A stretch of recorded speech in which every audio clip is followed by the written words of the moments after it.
बिस्मिल्लाहिर्रहमानिर्रहीम। अस्सलाम वालेकुम स्टूडेंट्स।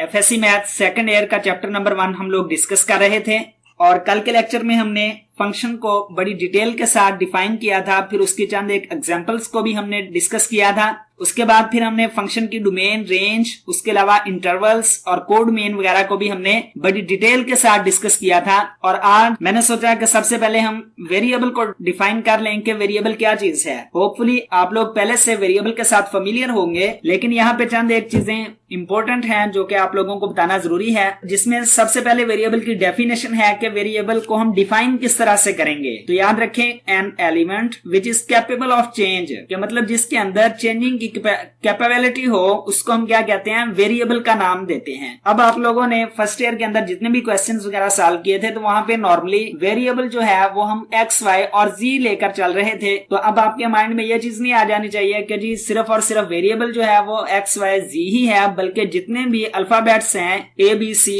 अप टू सॉन एक्स, वाई, जी तक, इनको हम वेरिएबल कंसीडर कर सकते हैं। अब इससे नेक्स्ट फिर कांस्टेंट वैल्यूज कौन सी होती हैं। जितने भी रियल नंबर्स हैं उनमें इंटीजर्स भी आ जाते हैं, आपकी फ्रैक्शन वैल्यूज भी आ जाती हैं। वो सारी की सारी एज अ कांस्टेंट के तौर पे ट्रीट होती हैं, मतलब उनकी वैल्यूज चेंज नहीं होती, फिक्स होती हैं। अब जरा मुझे यहाँ पे बताइए कि ये जो मैंने आपके सामने एक वैल्यू लिखी हुई है 2a + 5, इसमें 2 क्या है, a क्या है, प्लस क्या है और 5 क्या चीज है। तो डियर स्टूडेंट्स, कंफ्यूजन का शिकार नहीं होना आपने। यहाँ पे 2 जो है ये कांस्टेंट नहीं है। 2 is not a constant in this sense. अब 2 क्या है, 2 जो है ये कोफिशिएंट है a का। a क्या चीज है, a इसमें वेरिएबल है और 5 इसमें कांस्टेंट है। और ये जो प्लस का साइन लिखा है, तो ये बात याद रखें, प्लस, माइनस, मल्टीप्लीकेशन या फिर डिवीजन, ये जितने भी साइंस होते हैं इनको हम ऑपरेशंस बोलते हैं और समटाइम्स हम इनको ऑपरेटर भी कह रहे होते हैं। अब ये जो वैल्यू इस वक्त पूरी आपके सामने नजर आ रही है 2a + 5, ये सारी की सारी वैल्यू एक्सप्रेशन कहलाती है। अब अगर यहाँ पे इज इक्वल टू का साइन होता और कोई भी वैल्यू यहाँ पे लिखी होती, फॉर एग्जाम्पल 2a + 5 = 0 ही अगर लिखा होता, तो फिर उस सेंस के अंदर हम इसको इक्वेशन का नाम देते। तो मैं उम्मीद करता हूं कि आप लोगों को एक्सप्रेशन क्या चीज होती है, इक्वेशन क्या चीज है, कोफिशिएंट क्या है, वेरिएबल क्या है और कांस्टेंट क्या है, इसके अलावा ऑपरेटर्स या ऑपरेशन के जो सैंपल्स होते हैं वो कौन कौन से हैं, आप लोगों को पता चल चुका होगा। इससे नेक्स्ट जो चीज हमने करनी थी वो है notation and value of a function. तो यहाँ पे मैंने फंक्शन की डेफिनेशन को ही रीराइट किया है। आप लोगों ने कल भी फंक्शन की डेफिनेशन देखी थी कि if a variable y depends on a variable x in such a way that each value of x determines exactly one value of y, then we say that y is a function of x.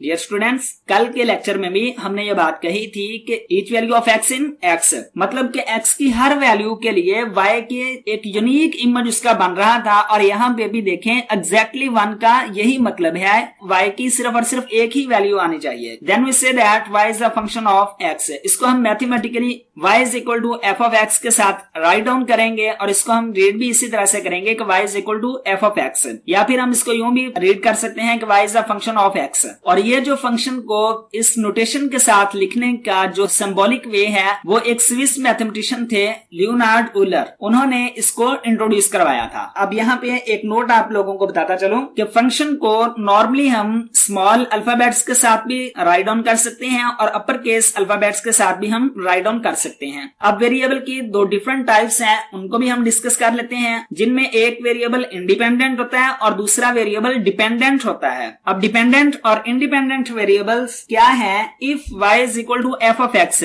अगर ये condition हो तो फिर जो variable x है वो independent variable कहलाता है फंक्शन का, और जो वेरिएबल y है वो डिपेंडेंट वेरिएबल कहलाता है। डियर स्टूडेंट्स, कल के लेक्चर में भी जब हमने डोमेन और रेंज को डिफाइन कर रहे थे तो वहां पे हमने कहा था कि इनपुट वैल्यूज जो हैं वो फंक्शन की डोमेन कहलाती हैं और इनपुट हमेशा इंडिपेंडेंट होती है, और y जो कि रेंज है और इसको हम आउटपुट भी कहते हैं, ये डिपेंडेंट होती है। अब रियल वैल्यूड फंक्शन क्या होता है, ऐसा फंक्शन जिसकी range set of real numbers में से हो, उसको हम रियल वैल्यूड फंक्शन का नाम देंगे। Such type of a function whose range is real numbers is called real valued function. अब इससे नेक्स्ट हम डिस्कस करेंगे graph of algebraic function. Algebraic का मतलब एक्स वाई जी वैल्यूज हो एक्सप्रेशंस के साथ, तो उसको हम अलजेब्रिक फंक्शन का नाम देंगे। ग्राफ क्या चीज होता है, किसी भी फंक्शन को स्केच की फॉर्म के अंदर ड्रा अगर हम कर दें तो उसको हम ग्राफ कहते हैं। अब फंक्शन को हमने पहले भी डिस्कस किया था, लेकिन यहाँ पे मैं इसको मजीद एक्सप्लेन कर रहा हूँ। फर्ज करते हैं कि ये एक हमारे पास मशीन है।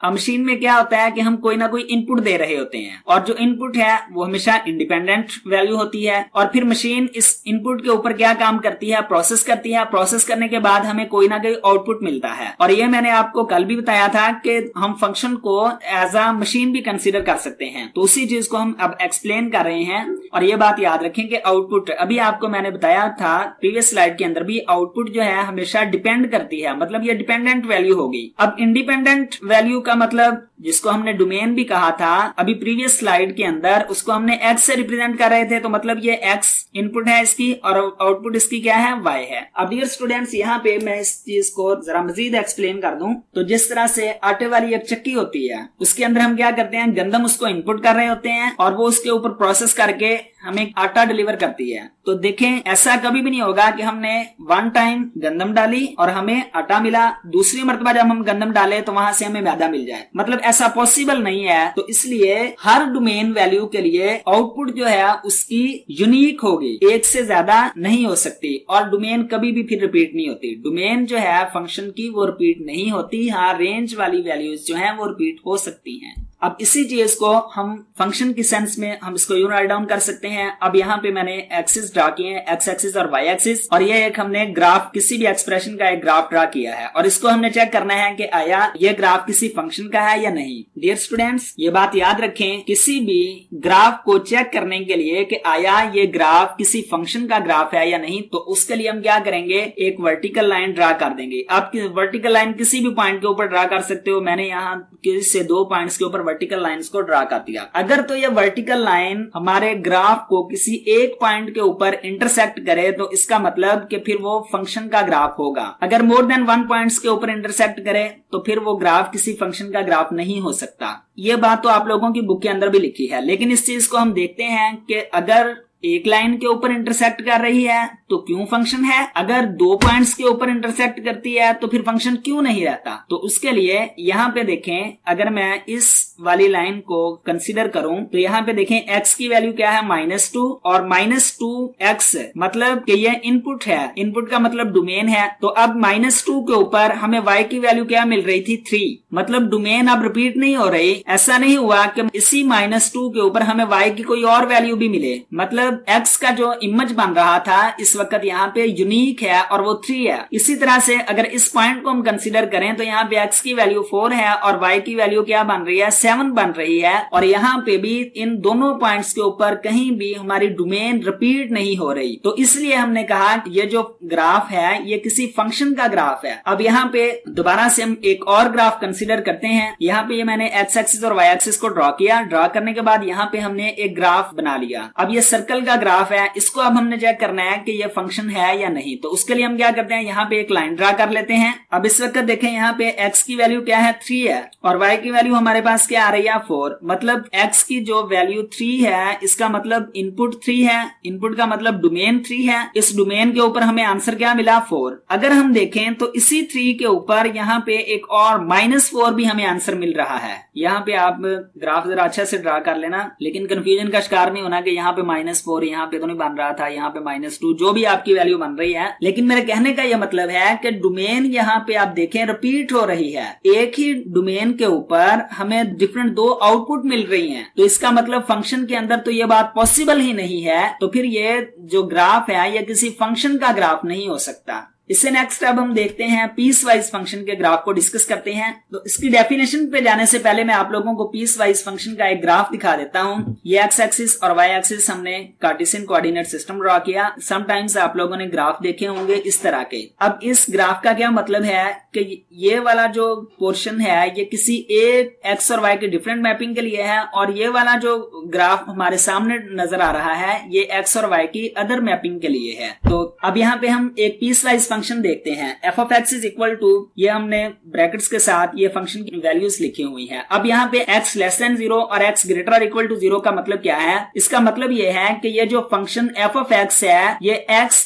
लेस देन 0 अगर हम इसकी डोमेन देखें तो फिर वो डिफाइन होगा इन वैल्यूज के लिए, और एफ ऑफ एक्स की जो वैल्यू एक्स के प्लस 1 है ये फंक्शन डिफाइंड है एक्स ग्रेटर और इक्वल टू 0 के लिए। मतलब ये जो दोनों इनइक्वालिटीज हमारे सामने नजर आ रही हैं ये हमारे इस फंक्शन की डोमेन है। अब इसी फंक्शन को हम पीसेस के अंदर यूं भी स्प्लिट कर सकते हैं, f1 x is equal to y1। ये हमने सिर्फ थोड़ा सा डिफरेंस लाने के लिए, ताकि हमने आगे जाके चूंकि इसका ग्राफ ड्रा करना है तो फिर उसके लिए हमें आसानी रहेगी। यहाँ पे इसको मैं एक अलग पीस के अंदर कंसीडर कर लिया और इसी तरह से f2 ऑफ x को y2 के साथ हमने एक और पीस कंसीडर कर लिया। अब डियर स्टूडेंट्स यहाँ पे देखें x इज इक्वल टू 4। अब जरा बताएं कि x is equal to 4 domain जो है ये हम कौन से वाले पीस के अंदर पुट कर सकते हैं। देखें इस फंक्शन के अंदर तो हम ये वैल्यू पुट नहीं कर सकते क्योंकि ये फंक्शन सिर्फ और सिर्फ नेगेटिव वैल्यूज के लिए डिफाइंड है, इसके लिए ये डिफाइंड नहीं है, तो इसलिए हम इसके अंदर ये वैल्यू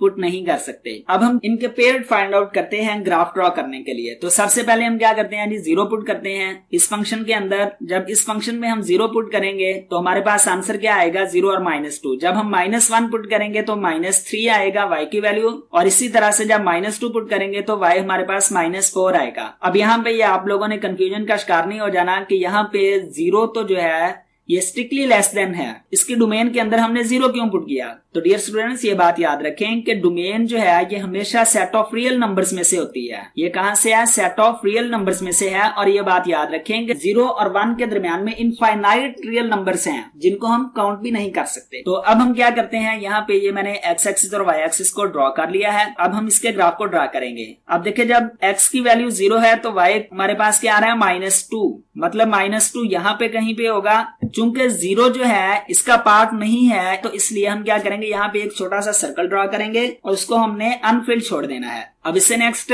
-1 पे जब x की वैल्यू -1 हमने डोमेन पुट की थी तो रेंज हमारे पास क्या आई थी -3। अब -1 यहाँ पे है और -3, तो यहाँ पे हम क्या करेंगे एक छोटा सा डॉट लगा देंगे। उससे नेक्स्ट -2 के ऊपर y की वैल्यू क्या मिल रही है, ये -1 -2, और यहाँ पे हमें वैल्यू मिल रही है -4। तो इस तरह से हम क्या करेंगे, इन पॉइंट्स को आपस में मिला देंगे। डियर स्टूडेंट्स ये बात याद रखें कि यहाँ पे हमने इस सर्कल को अनफिल्ड छोड़ा है। इसका मतलब यही है कि ये वाला जो पॉइंट है इसका हिस्सा नहीं है। -2 इस ग्राफ में नहीं आएगा, लेकिन इससे नेक्स्ट जितनी भी वैल्यूज आएंगी, छोटी वैल्यूज -2.00 जितनी भी वैल्यूज आएंगी वो सारी की सारी इस ग्राफ में इंक्लूड होंगी। अब इससे नेक्स्ट हम इस वाले फंक्शन का ग्राफ ड्रा करते हैं। तो उसके लिए हम क्या करेंगे, पहले 0 पुट करते हैं। तो y की वैल्यू हमारे पास 1 आएगी। जब हमने 1 पुट किया तो 1 का स्क्वायर 1 ही होता है, 1 + 1 2, 2 के ऊपर 2 का स्क्वायर 4, 4 + 1 5। अब इसका ग्राफ हमने किस तरह से ड्रा करना है, 0 के ऊपर हमें वैल्यू क्या मिल रही है 1।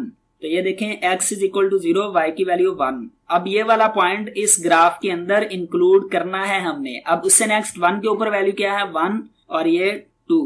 यहाँ आपने एक छोटा सा पॉइंट लगा लेना है। 2 के ऊपर वैल्यू क्या मिल रही है 5, 2 के ऊपर 2, 3, 4 और यहाँ पे कहीं पे है 5। अब आपने फिर इन पॉइंट्स को आपस में कोइंसाइड कर लेना है, मिला देना है। इस तरह से हमने पीस वाइज फंक्शन के ग्राफ को ड्रा कर लेना है। इसके साथ ही हमारा आज का लेक्चर खत्म हुआ। अब इंशाल्लाह जिंदगी रही तो नेक्स्ट लेक्चर में हम एक नए टॉपिक के साथ हाजिर होंगे जिसमें हम फंक्शन की टाइप्स को डिस्कस करेंगे। तब तक के लिए मुझे इजाजत दीजिए। Thank you, Allah Hafiz.